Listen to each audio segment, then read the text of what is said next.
I'm Eleanor, 32 years old, and I never thought I'd discover such a painful betrayal through social media. As a successful tech entrepreneur who financially supported my parents for years, imagine my shock when I stumbled across my aunt's Facebook Live. There they were in the home I bought them, callously calling me an ungrateful freeloader. That video shattered everything I thought I knew about my family.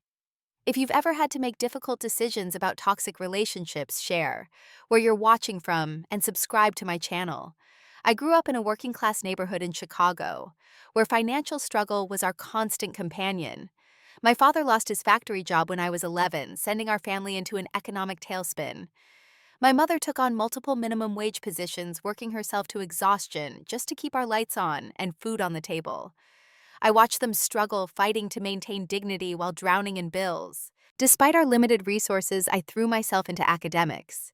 School became my sanctuary, a place where effort translated directly into results.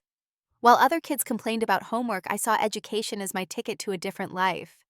My parents noticed my grades, but seemed more concerned with immediate financial needs than my long-term potential. When I won a partial scholarship to Northwestern University, it should have been a moment of pure celebration.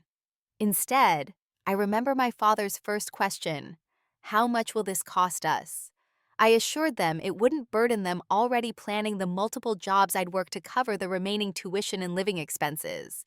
College was a blur of classes, coding sessions, and various campus jobs. While classmates enjoyed the full university experience, I rushed from computer labs to waitressing shifts. Sleep became a luxury I rarely afforded myself. During this time, my parents called frequently but rarely to ask about my studies or well-being. Their inquiries centered on whether I could send money home. My interest in computer science blossomed during my sophomore year, when a particularly engaged professor took notice of my aptitude for coding.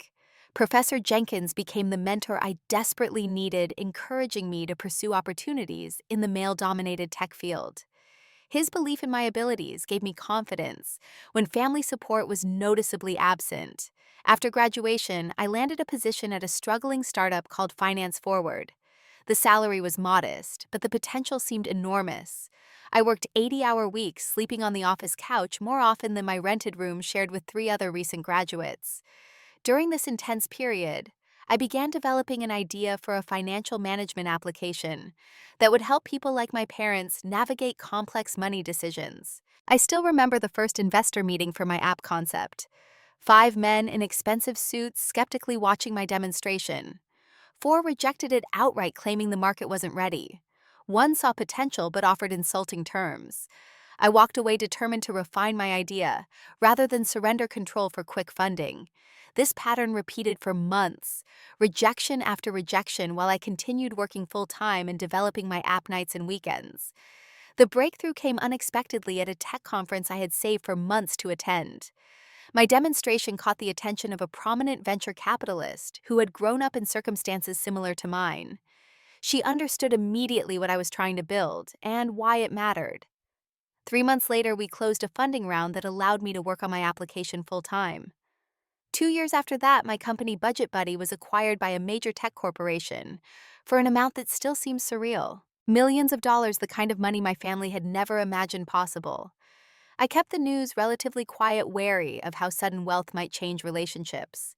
I told my parents, of course, but downplayed the figures, simply saying I had sold my company and would be financially comfortable. Despite the acquisition, my work ethic remained unchanged. I reinvested most of the money into new ventures, maintained a modest lifestyle, and found purpose in creating technology that helped others achieve financial stability. My personal splurges were few: a comfortable but not extravagant condo in San Francisco, occasional travel, and the ability to make donations to causes I believed in. During this journey, I found true friendship with my business partner Zach and my assistant Maya. Zach had been with me since the early startup days, believing in my vision when few others did. Maya joined later, but quickly became indispensable both professionally and personally. When holidays arrived and family gatherings seemed more obligation than joy, these friends became my chosen family. Throughout my rise in the tech world, I never forgot my parents' struggles. The monthly transfers began even before my big success, small amounts from my meager startup salary. After the acquisition, these increased substantially. I covered their mortgage, car payments, medical expenses, and even luxury items they mentioned wanting. Christmas and birthdays meant extravagant gifts, a cruise one year, top-of-the-line appliances the next. 3 years ago, I purchased them a beautiful home in Oak Brook, an upscale Chicago suburb they had always admired. I still remember my mother's tearful thank you, my father's firm handshake, their promises that I had secured their happiness forever. Now I wonder if any of it was genuine.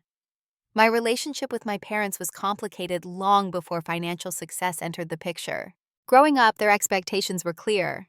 Excellence was required, not praised. My straight A report cards were met with nods rather than celebration. "This is what you're supposed to do," my father would say, pocketing the paper without further comment. When Dad lost his factory position after 22 years, a deep depression enveloped him. The proud man who had once insisted on self-reliance became withdrawn and bitter. My mother shouldered additional shifts at the convenience store and evening janitorial work, her resentment growing with each passing month. "This isn't the life I signed up for," she would mutter when she thought I couldn't hear. Even during those difficult years, I tried to contribute. My first job at 16 stocking grocery store shelves after school allowed me to quietly slip cash into Mom's purse or cover household necessities without announcement. They accepted these contributions without acknowledgement, as though it was expected their teenage daughter would help carry the family's financial burden. College brought more financial strain, but also my first opportunity to significantly help my parents.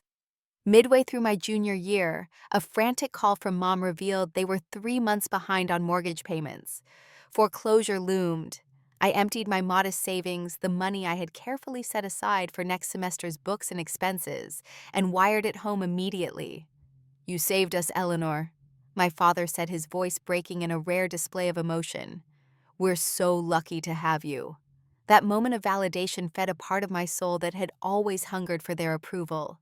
It established a pattern that would repeat with increasing frequency over the following years. As my early startup began gaining traction, the requests became more regular. Their ancient refrigerator died and needed immediate replacement. The car required extensive repairs. Medical bills piled up from my mother's chronic back problems, exacerbated by years of physical labor. Each time I responded without hesitation, grateful that I could finally ease their burdens.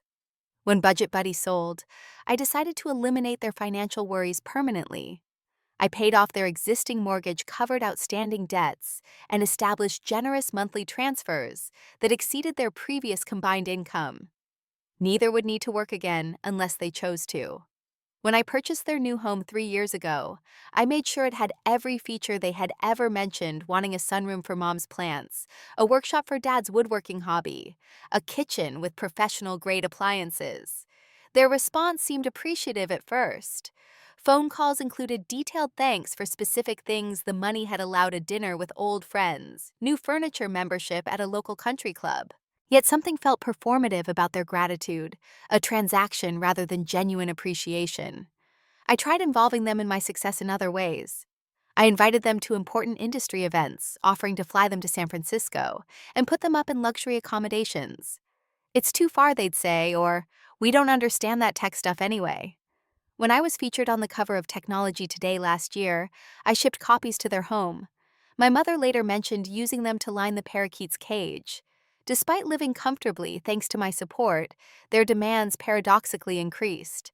Last Christmas, my father called specifically to mention a limited edition watch he'd seen, hinting heavily that it would make an appropriate gift. The $5,000 timepiece I sent prompted only a brief text message: "Got the watch, thanks." No photo, no call, just 7 dismissive words. When I achieved significant career milestones, they were consistently absent. My first major industry award ceremony had empty seats where my parents should have been, despite my offer to handle all travel arrangements. "You understand, we can't just drop everything and fly across the country," my mother explained, though neither had work or obligations that couldn't be rescheduled. My Aunt Patricia, Mom's younger sister, presented herself differently. She called regularly, asking about my projects with seemingly genuine interest. Her social media accounts prominently featured news of my accomplishments, always with proud captions about her successful niece. I mistook this attention for authentic support. failing to notice how she carefully documented every family gathering, every private conversation. Patricia's Facebook and Instagram accounts boasted thousands of followers who tuned in for her daily life updates and weekend family event broadcasts. She styled herself as a family influencer of sorts, though her content rarely extended beyond family gossip and cooking demonstrations. My parents featured regularly in her posts, smiling for the camera, in ways they rarely did in private moments. Looking back, I notice now how the dynamics between Patricia and my parents shifted after I began supporting them financially. Previously, my mother had maintained a competitive relationship with her more outgoing sister. Suddenly, they were inseparable, with Patricia spending most weekends at my parents' new home, enjoying the amenities my money had provided. My recent professional life had been particularly rewarding. A new enterprise software solution my team developed had secured significant venture funding. The press coverage was extensive, with several profiles mentioning the substantial wealth I had accumulated through my various technology ventures. These articles were more detailed about my financial success than any information I had shared directly with my family. In the months before discovering the video, I had noticed increasing strain in my communications with my parents. Calls became shorter, with more references to friends who had received gifts from their successful children. My mother mentioned her college roommate whose daughter had purchased vacation properties for her parents. Dad spoke of a former colleague whose son provided a monthly allowance significantly higher than what I transferred to them. The hints were anything but subtle. Despite these warning signs, nothing prepared me for what I would discover that Sunday morning. Sundays in San Francisco had become my sanctuary. After years of nonstop work and constant connectivity, I had finally established boundaries around this one day of the week. No emails, no business calls, just quiet reflection and small pleasures. Freshly brewed coffee from beans. I splurged on classical music streaming through my apartment and occasionally catching up on social media to see what friends and family were doing. That particular Sunday began like any other. October sunshine streamed through my condo windows as I curled up on my couch with my laptop and a steaming mug of coffee. I scrolled through Instagram, liking photos from Zach's hiking trip and Maya's daughter's dance recital. Almost as an afterthought, I opened Facebook, a platform I rarely used but maintained to keep distant connections intact. The notification appeared innocuously: Aunt Patricia is live now Sunday family dinner. I smiled, expecting the usual scene of my aunt's over-decorated dining table and her elaborate cooking. Clicking the video, I was surprised to see they were gathered at my parents' home instead of Patricia's modest apartment. The timestamp showed the broadcast had started 30 minutes earlier, but several hundred people were still watching. "There's Eleanor's fancy refrigerator," I heard my aunt say as the camera panned across the kitchen I had meticulously designed, based on my mother's expressed preferences. "Cost more than my first car." The camera settled on my parents, seated at the dining table, plates loaded with food glasses filled with what appeared to be expensive wine I had sent for their anniversary. I felt a warm rush of satisfaction seeing them enjoying the home and amenities I had provided. Then my father's voice cut through that warmth like a knife through butter. "Speaking of Eleanor," he said, not realizing his conversation was being broadcast to hundreds of viewers. "She thinks she's so special because she got lucky with that computer stuff. One hit wonder if you ask me." My mother nodded in agreement, swirling her wine. "All that money, and what does she do with it? Throws some our way and acts like we should bow down in gratitude. Like we're charity cases." My father continued, his voice hardening. "When really she's the freeloader. Where would she be without the sacrifices we made? All those years of putting food on the table, clothes on her back." I froze, coffee mug suspended halfway to my lips, unable to process what I was hearing. "She abandoned the family first chance she got," my mother added. "Moved all the way to California to avoid responsibility, then thinks throwing money around makes her special." Aunt Patricia's voice chimed in from behind the camera. "Does she think the money makes up for never visiting?" My parents laughed, a sound that cut through me with shocking clarity. These were not the warm laughs of people who miss their daughter. They were cold, derisive chuckles that made my skin crawl. "She's so busy and important," my father said, his voice dripping with sarcasm. "Too busy for family, but not too busy to get her face on magazine covers." "The money's nice, though," my mother admitted, and for a moment I thought she might say something positive. Instead, she continued, "Good thing she doesn't know about the boat." Or the timeshare in Florida, my father added with a conspiratorial wink. Eleanor would have a fit if she knew how we actually spend her precious money. Aunt Patricia laughed. Better not tell her, or the gravy train might stop running. They continued sharing stories about purchases they had deliberately hidden from me, laughing about how I believed their performances of gratitude during our phone calls. My father mockingly imitated my voice. Are you guys doing okay? Do you need anything else? I just want you to be happy. Their cruel laughter echoed through my apartment as tears blurred my vision. The physical reaction was immediate nausea rising in my throat, a cold sweat breaking across my forehead, hands shaking so badly I nearly dropped my laptop. The broadcast continued for another 20 minutes, but I could barely focus on their words through the roaring in my ears. When it finally ended, I sat in stunned silence, the bright Sunday morning now feeling cold and alien. My first instinct was denial. Perhaps they were joking in poor taste. Maybe they felt pressured by Aunt Patricia's audience to appear more cavalier than they truly felt. I desperately searched for explanations that would make their behavior comprehensible, forgivable. That search led me to Patricia's video archive. With increasing horror, I found numerous instances over the past year where my parents had made similar comments when they thought they were having private conversations, unaware that Patricia's live streams captured their true feelings. In one video from 3 months earlier, my mother complained about the location of the house I had purchased, despite it being in exactly the neighborhood they had always talked about living in. Eleanor couldn't even get this right, she had said. Typical that she wouldn't consult us properly. Another clip showed my father dismissing my recent industry award. Anyone could get lucky in computers if they are in the right place at the right time. It's not like she cured cancer. The betrayal cut deeper with each discovery. The people I had supported, sacrificed for, and desperately sought approval from had been mocking me behind my back while accepting every check, every gift, every opportunity I provided.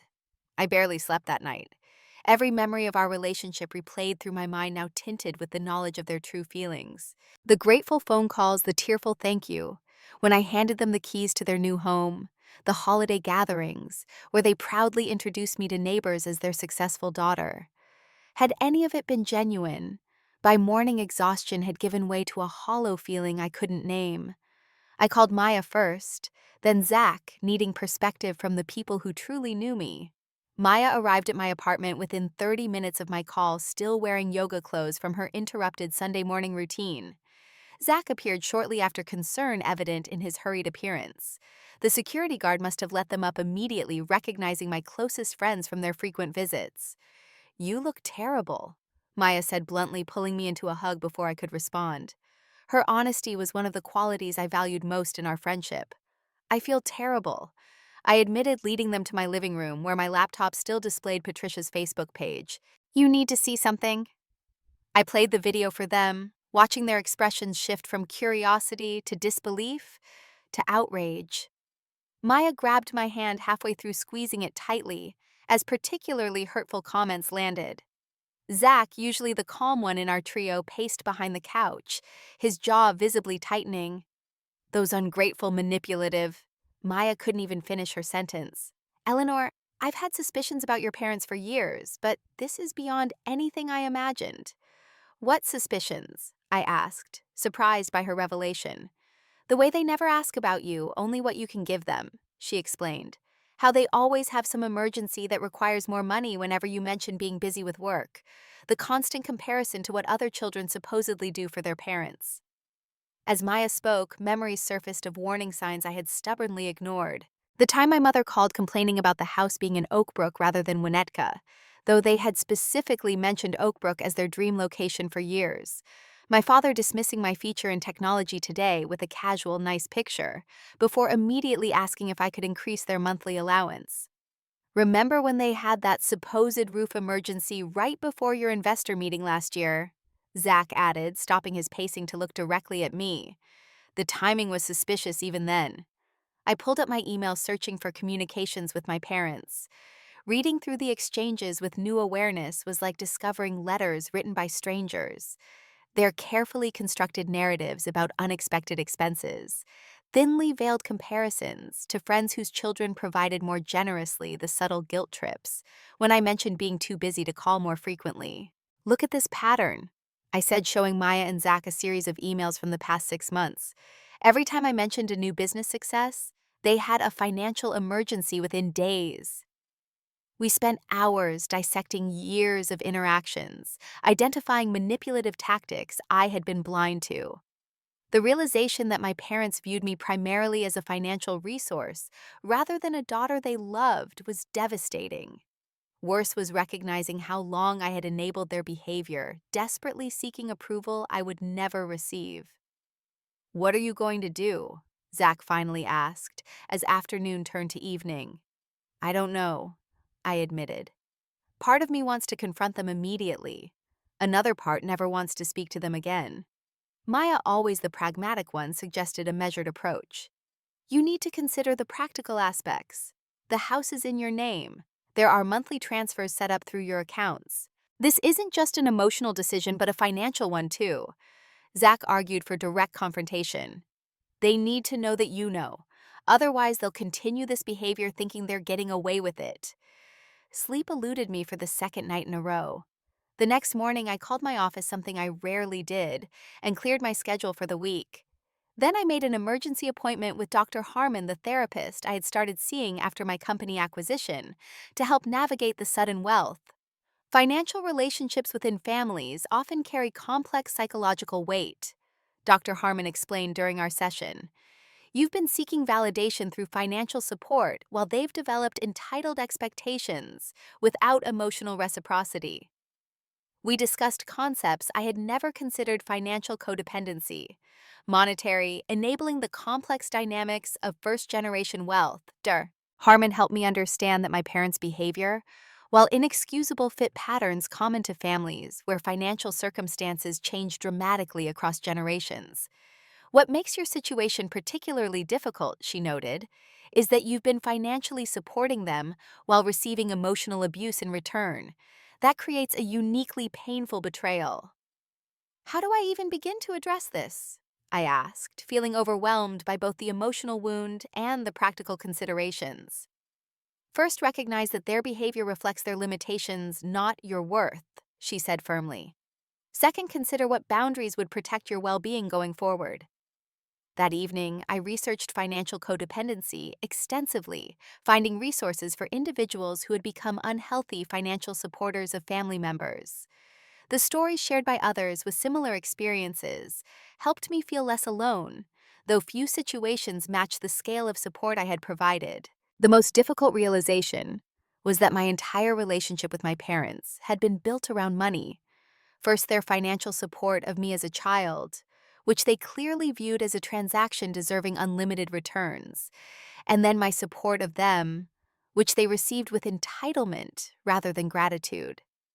After 3 days of reflection, research, and painful introspection, I made my decision. The confrontation couldn't happen over the phone. This required face-to-face communication. The flight from San Francisco to Chicago gave me 5 hours to rehearse what I would say, though no amount of preparation could fully steady my nerves. I had not told my parents I was coming, wanting to see their unfiltered reaction to my unexpected arrival.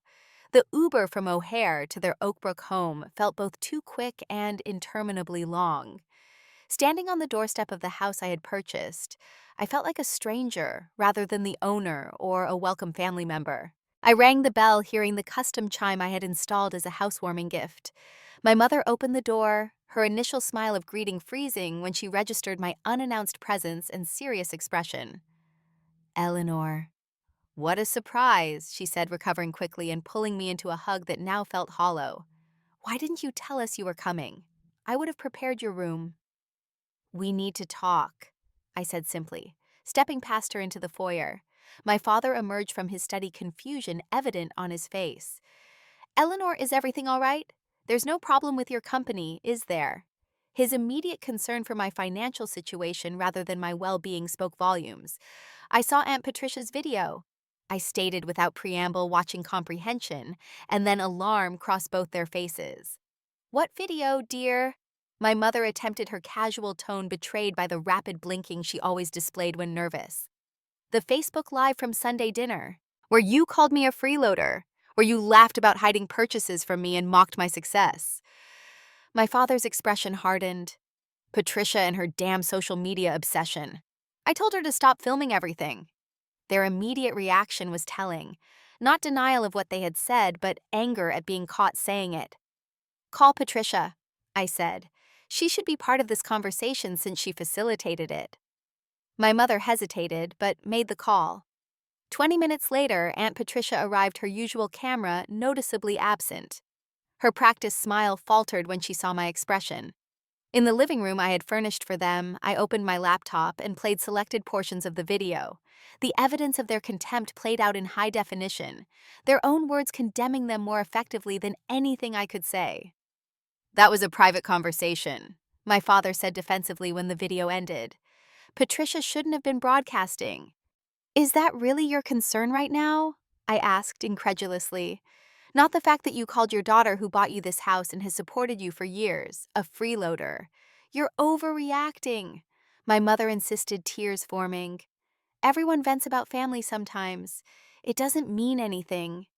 It meant something to me, I replied, my voice surprisingly steady despite the emotions churning inside. Enough that I went back and watched more of Patricia's videos. This wasn't a one-time thing. You've been talking about me this way for months, maybe years. Aunt Patricia interjected, those videos are just entertainment for my followers. You know how social media works, it's all about engagement. So my feelings, my reputation, those are just collateral damage for your follower count, I asked. My composed questioning seemed to agitate my father, who stood abruptly. Now you listen here. After everything we did, raising you, the sacrifices we made, you don't get to come in here with this attitude. So what if we blew off some steam? You have no idea what it's like to have everyone know your child is supporting you. That was your choice, I reminded him. I offered you options, investments to generate income. You could call your own business opportunities, financial planning. You wanted direct support with no strings attached. And now you're holding it over our heads, he shouted, his face reddening, proving exactly what we said about you. My mother attempted a different approach, her tears flowing freely now. Sweetheart, you're making too much of this. We're so proud of you, so grateful for everything. We just get frustrated sometimes, feeling like we're living in your shadow. The manipulation was so transparent, it almost seemed desperate. I took a deep breath, centering myself before responding. Do you know how much money I've given you over the past 5 years? I asked quietly. They exchanged uncomfortable glances. $1.8 million, I stated, not including this house valued at $1.2 million, nearly $3 million total. The room fell silent. I never expected gratitude for supporting my family. I continued. I did it because I thought we loved each other, because I remembered how hard you worked when I was growing up, and I wanted to make your lives easier. We do love you, my mother insisted. People who love each other don't speak with contempt behind each other's backs. They don't mock sincere efforts or hide significant purchases to manipulate more giving. Aunt Patricia attempted damage control. Eleanor, family relationships are complicated. Nobody's perfect. This isn't about perfection, I replied. This is about basic respect and honesty. My father, perhaps sensing the severity of the situation, shifted tactics. What do you want from us? Public apologies to grovel? We're your parents, for God's sake. I don't want anything from you anymore. I said the words, feeling both painful and liberating. The financial support ends today. The panic that crossed their faces confirmed what I already knew. They cared more about my money than my feelings. You can't be serious, my mother gasped. This house will be sold, I continued. I'll provide a reasonable relocation allowance and 3 months of support during transition. After that, you're on your own. You would put your own parents out on the street, my father demanded, his earlier defensiveness replaced by disbelief. You have retirement savings I provided. You'll receive a fair settlement from the house sale. You're far from destitute, just no longer living off my continued work. After all we did for you, my mother whispered, tears still streaming. What exactly did you do for me? I asked, surprising myself with the question that had lingered unspoken for years. You provided basic necessities as legally required. Emotional support was minimal. You discouraged my career choices. You showed no interest in my success except for what it could provide you materially. The truth hung in the air between us, impossible to dismiss. "I'll have my lawyer contact you with details," I said, standing to leave. "I suggest you start looking for appropriate housing within your actual means." My father's face contorted with anger. "You ungrateful little—" I didn't stay to hear the rest. Walking out that door was simultaneously the most difficult and most freeing moment of my adult life. The tears didn't come until I was safely in my hotel room alone, with the reality that the family I had sacrificed so much for existed only in my imagination. The breakdown in my hotel room was more intense than any emotional release I could remember. Years of suppressed hurt, disappointment, and longing for parental approval poured out in heaving sobs that left me physically exhausted. When the tears finally subsided, I felt empty, yet somehow lighter, as though I had been carrying a burden I hadn't fully acknowledged. My phone had been buzzing continuously since I left my parents' house. The messages started with my mother's tearful pleas. "Please come back, we can talk about this." Then my father's terse demands, "You're being ridiculous, call immediately." As evening approached, their tone shifted to panic. "You can't seriously be cutting us off. What will we tell our friends?" Aunt Patricia launched her own campaign, alternating between apologies for broadcasting their comments and defenses that everyone vents about family. By midnight, relatives I hadn't heard from in years were messaging, many clearly having heard a distorted version of events. "How could you abandon your parents after one little disagreement?" wrote a cousin I had met perhaps 3 times in my adult life. "Your success has clearly changed you, and not for the better."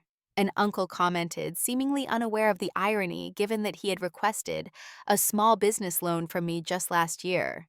I silenced my phone and called Zach, who had been texting supportive messages throughout the day. "It's done," I told him, my voice hoarse from crying. "How are you holding up?" he asked, concern evident even through the phone. "Destroyed, but somehow relieved," I admitted. "I've scheduled a meeting with my lawyer tomorrow to start the formal process." The meeting with Diane Mercer, my attorney since the acquisition of Budget Buddy, was straightforward but sobering. I explained the situation, showed her clips from the video, and outlined my intentions. "We'll need to proceed carefully," she advised. "While the house is in your name, their extended residence there creates certain occupancy rights. The financial arrangements, particularly any that could be construed as promised ongoing support, may have legal implications." She recommended flying back to San Francisco while she handled the initial legal communications. "Emotional distance will be beneficial for you right now," she said gently. "I'll contact you if anything requires your direct attention." Back in San Francisco, I attempted to resume normal life, but concentration proved impossible. Work meetings passed in a blur, with Zach often stepping in when he noticed my attention drifting. Maya handled the increasing barrage of communications from family members, screening messages and alerting me only to those requiring response. A week after my confrontation, the situation escalated dramatically. My parents apparently realized the seriousness of my decision when they received formal documentation from Diane about the house sale and support termination. Their response was a social media offensive orchestrated by Aunt Patricia. A new video appeared on her Facebook page, this one carefully scripted. My mother wept softly in the background as my father solemnly addressed the camera. "Our daughter has abandoned us in our senior years," he said, conveniently ignoring that both were barely in their early 60s and in excellent health. "After all our sacrifices raising her, helping her become successful, she has decided we are no longer worthy of her attention or support." The comments section filled with sympathetic responses, many condemning me as heartless and ungrateful. Distant acquaintances and even a few professional contacts messaged asking about the situation with your parents that they had seen online. Diane advised against public response. "Engaging publicly only extends the drama and could potentially impact your professional reputation," she counseled. Instead, she flew to Chicago with additional legal representation to address the escalating situation directly. The financial assessment she conducted revealed even more concerning information than I had discovered. My parents had indeed taken out loans using their residence in my property as implied collateral, something that would complicate the sale process. They had also established credit accounts in my name without authorization, a discovery that shocked even Diane. This crosses from family dispute into potential identity fraud, she warned during our video conference. The legal process became increasingly complex, with my parents attempting to claim I had verbally promised them lifetime support and ownership interest in the property. Their attorney argued they had reasonably relied on my continued financial assistance in making life decisions, creating a sort of implied contract. While Diane assured me their claims had little legal merit, the emotional toll continued to mount. Sleep became elusive, affecting my work performance during a critical phase of a new project launch. Zach shouldered additional responsibilities without complaint, protecting my professional reputation, while I struggled to regain equilibrium. Maya proved invaluable in handling the personal fallout, screening messages and calls, and ensuring I maintained basic self-care during the worst periods. "You need to eat something besides coffee and anxiety," she would say, appearing at my door with prepared meals when I forgot to order groceries. The most unexpected support came from my grandmother, my mother's mother, who called me directly after seeing Patricia's posts. "Eleanor, darling," her fragile voice came through the phone, "I want you to know I don't believe a word of what Patricia and your parents are saying." Her call was a lifeline I hadn't anticipated. Grandma Rose had always been kind, but somewhat distant, living in Florida, and rarely participating in family dramas. "Your grandfather did the same thing to me," she revealed. "When I inherited money from my aunt, he treated me differently. It was always about what my money could do for him, never about me." Her understanding and validation provided comfort no one else could offer. "Stand your ground, sweetheart. Some people only see dollar signs when they should see human beings." The situation reached a turning point when someone who had attended the original Sunday dinner shared Patricia's unedited live stream in response to her carefully crafted narrative. The raw footage showing my parents' unfiltered contempt provided context that their sympathy campaign couldn't overcome. Public opinion, for whatever it was worth, began shifting. Comments questioned my parents' version of events. Patricia's follower count dropped noticeably. A few relatives reached out with more measured messages acknowledging they might not have the complete story. None of this repaired the fundamental breach, but it provided some vindication amid the pain. 3 weeks after the confrontation, I made the difficult decision to make a simple private statement documenting the financial support I had provided over the years, the discovery of their true feelings, and my decision to establish healthier boundaries. I did not share the video publicly out of remaining respect for family privacy, but I did reference its existence and offered to share it privately with close family members who wanted to understand the full context. This measured response, combined with the legal pressure Diane continued to apply, finally broke the stalemate. My parents, realizing their counter-narrative was collapsing and that their legal position was weak, agreed to mediation. The resulting agreement provided them with a reasonable settlement from the house sale and a structured limited support package that would gradually decrease over 2 years, giving them time to adjust their lifestyle and explore income options appropriate for their age and abilities. The healing process, however, would take much longer than any legal resolution. 6 months after discovering the video that changed everything, I sat in Dr. Harmon's office for what had become a weekly appointment, reflecting on the progress I had made. "The house sale closed yesterday," I told her. "My parents have relocated to a condo in a different suburb. It's modest compared to the house I bought them, but still comfortable by any reasonable standard." Dr. Harmon nodded encouragingly. "And how are you feeling about that milestone?" "Relieved mostly," I admitted.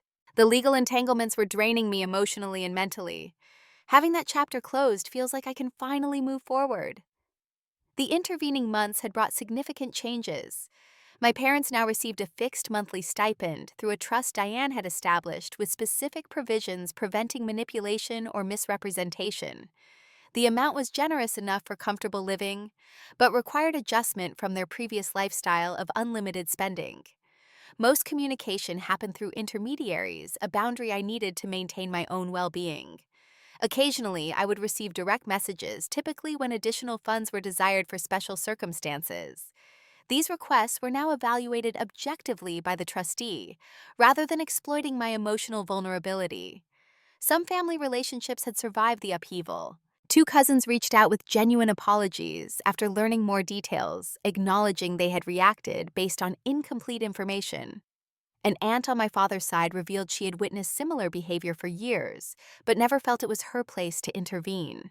Most surprisingly, Grandma Rose had relocated from Florida to an assisted living community near San Francisco, wanting to be closer to her only grandchild. Our weekly lunches became a source of comfort and connection, offering the familial bond I had always craved, without manipulation or expectations. I've been thinking about using this experience productively, I told Dr. Harmon. So many first-generation successful professionals face similar situations with family financial expectations. This thinking had led to the creation of the First Gen Foundation, an organization I established to provide resources, counseling, and community for individuals navigating the complex terrain of being the first in their families to achieve significant financial success. The foundation offered scholarships, but also psychological support and financial planning, specifically addressing family dynamics. The most healing aspect has been connecting with others who understand, I explained, realizing I'm not alone in these experiences. Work had regained its meaning as well. With the constant drain of parental demands removed, I found renewed creativity and energy for projects that had previously felt overwhelming. Zach noticed the change immediately. "The old Eleanor is back," he commented during a particularly productive strategy session. "Sharper than ever." My new boundaries extended beyond family to all relationships. I became more discerning about new friendships, more attentive to reciprocity, more willing to acknowledge when connections felt imbalanced.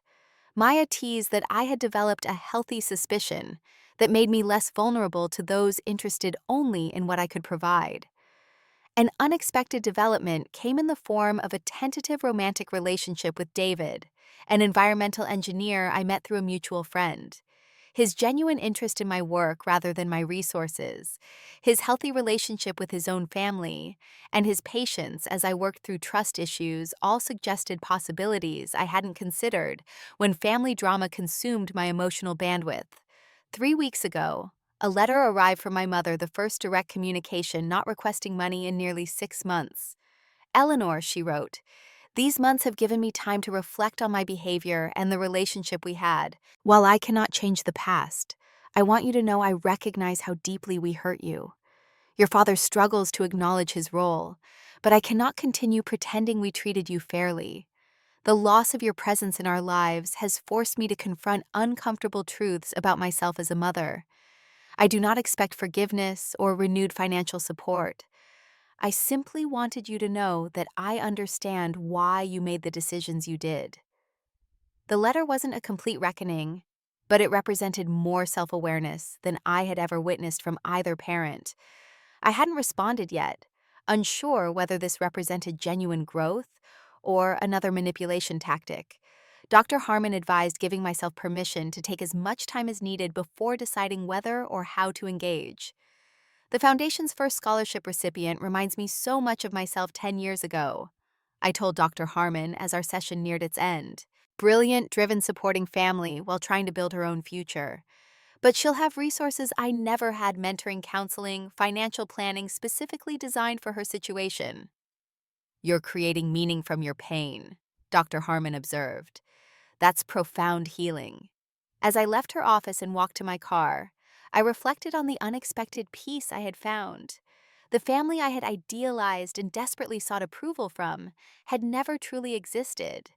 Yet in releasing that fantasy and establishing healthy boundaries, I had created space for authentic connections based on mutual respect and genuine care. This Thanksgiving would be different from any I had experienced. Instead of traveling to Chicago for the traditional performance of family harmony, I would host a gathering in my San Francisco home. Maya and her daughter Zach and his partner Grandma Rose, and a few close friends would join for a celebration of chosen family. David had offered to cook, having learned I had little culinary skill beyond coffee brewing. The pain hadn't disappeared entirely.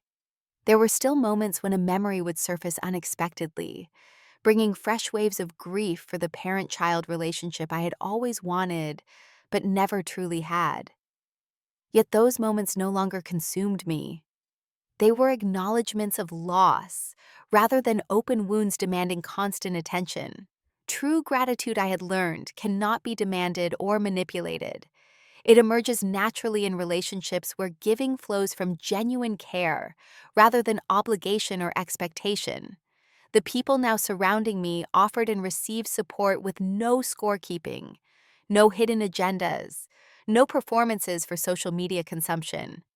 In cutting financial ties with those who viewed me as merely a resource, I had created space for connections based on authentic appreciation and mutual respect. The irony wasn't lost on me in being called a freeloader by those who had been freeloading. I had finally freed myself. Have you ever had to make difficult choices about family relationships that became toxic or manipulative? I would love to hear your experiences in the comments. Sometimes the hardest decisions lead to the most healing outcomes. If this story resonated with you, please like, subscribe, and share with someone who might need to hear. They're not alone in setting necessary boundaries. Thank you for listening to my journey, and remember that chosen family can be just as meaningful as the one we're born into.